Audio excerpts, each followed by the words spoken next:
حضرت ابو ذر غفاری رضی اللہ تعالیٰ عنہ سے روایت ہے، رسول اللہ صلی اللہ علیہ وسلم نے فرمایا کہ میں علم غیب کی وہ چیزیں دیکھتا ہوں جو تم نہیں دیکھتے، اور وہ آوازیں سنتا ہوں جو تم نہیں سنتے۔ آسمان چرچرا رہا ہے اور حق ہے کہ وہ چرچرائے۔ قسم ہے اس رب ذوالجلال کی جس کے قبضہ میں میری جان ہے، آسمان میں 4 انگل جگہ بھی نہیں ہے جہاں کوئی نہ کوئی فرشتہ اللہ کے حضور میں اپنا ماتھا رکھے سجدے میں نہ پڑا ہو۔ اگر تم وہ باتیں جانتے جو میں جانتا ہوں تو تم بہت کم ہنستے اور بہت زیادہ روتے اور بستروں پر بیویوں سے بھی لطف اندوز نہ ہو سکتے، اور اللہ سے نال و فریاد اور ریا و زاری کرتے ہوئے بیابانوں اور جنگلوں کی طرف نکل جاتے۔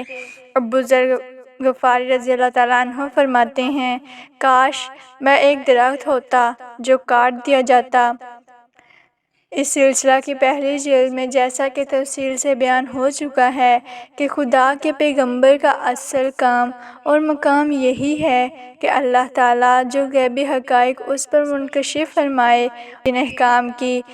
اس کی طرف وحی کی جائے، وہ اللہ کے دوسرے بندوں کو پہنچائے، اور اس پر ایمان لانے والے اس کی امتیوں کا مقام اور کام یہ ہے کہ اس پیغمبر کے اعتماد و اعتبار پر ان سب باتوں کو وہ حق جانے، مانے اور ان ہی حقائق کو اپنی زندگی کی بنیاد بنائے۔ اللہ نے عام انسانوں کو علم کے جو ذرائع عقل و حواس وغیرہ عطا فرمائے، ان کی دسترس صرف اسی علم شہود تک محدود ہے، علم غیب تک ان کی رسائی نہیں ہے۔ اس لیے غیبی حقائق کی دریافت اور ان کے بارے میں علم و یقین حاصل کرنے کی راہ ہمارے لیے یہی ہے کہ اللہ کے پیغمبروں کی سماع و مشاہدہ اور ان کی خبر پر ہم اعتماد کریں اور یقین لائیں۔ اسی کا نام ایمان ہے۔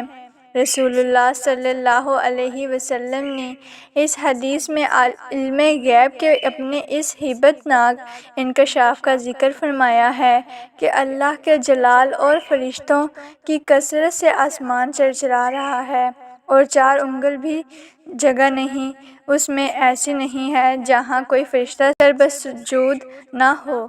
آگے حضور صلی اللہ علیہ وسلم نے فرمایا کہ اگر میری طرح تم بھی وہ سب کچھ جان لو جو میں جانتا ہوں اور جو دیکھتا ہوں تو تم اس دنیا میں اس طرح ہنسی خوشی نہ رہ سکو۔ بستر پر بیویوں سے لطف اندوزی کا بھی تم کو ہوش نہ رہے، اور گھروں سے نکل کر جنگلوں میں اللہ کے سامنے نالہ فریاد اور گریہ و زاری کرتے پھرو۔ حدیث کے راوی حضرت ابو ذر غفاری رضی اللہ تعالیٰ عنہ، اس حدیث کا اتنا اثر تھا کہ بعض اوقات اس حدیث کے بیان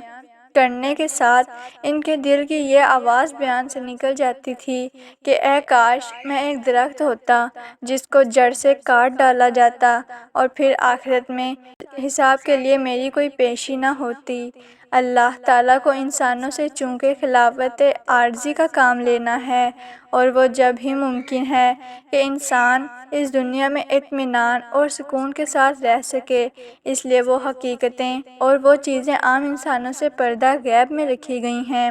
جن کے انکشاف کے بعد آدمی اس دنیا میں سکون سے نہیں رہ سکتا، مثلاً قبر یا دوزخ کا عذاب، اور اسی طرح قیامت کے لرزہ خیز مناظر اگر اس دنیا میں ہم جیسے انسانوں پر منکشف کر دیے جائیں اور ہم لوگ ان کو برائی العین دیکھ لیں تو پھر اس دنیا میں ہم کوئی کام نہیں کر سکتے، بلکہ زیادہ دنوں تک زندہ بھی نہیں رہ سکتے۔ لیکن رسول اللہ صلی اللہ علیہ وسلم نے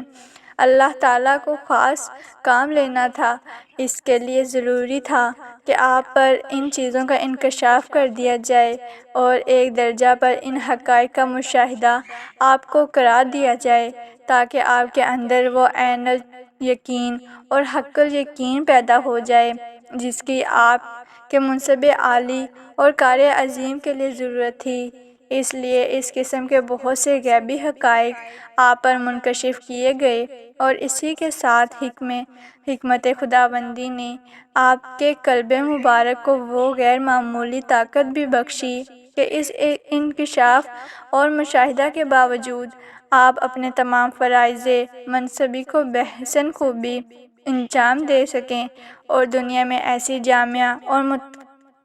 اور معتدل زندگی گزار سکیں جو قیامت تک پیدا ہونے والے ہر قسم